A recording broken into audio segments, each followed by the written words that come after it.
application yang main coaching column. Sekarang itu udah 3 ya, keempat ya. Nah, barusan hanya memperlihatkan perkenalan.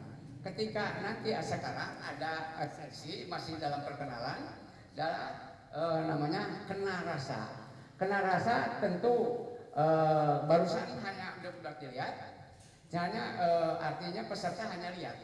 Sekarang peserta itu akan dilibatkan untuk kita bersama-sama. Nanti tapi sebelum itu kita kasih contoh dulu yang mana yang akan dipelajari. Kenal rasa.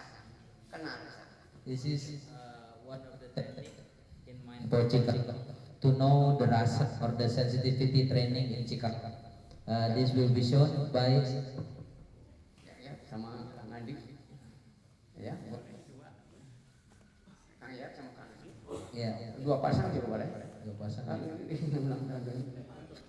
Ya. Sambut luar. Hanya satu yang sebenarnya ada sambut tengah, ada sambut dalam, ada sambut luar. Kita waktu sangat pendek, yang diperlihatkan hanya sambut luar. Ya, oke. Apa ya sambut luar? This is the sambut luar. Begini disambut. Ya, santai ya. Oke dong.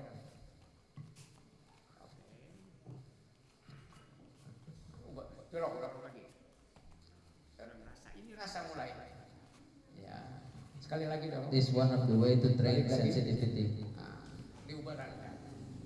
Nah, baru diperbaiki. Jadi terbalik.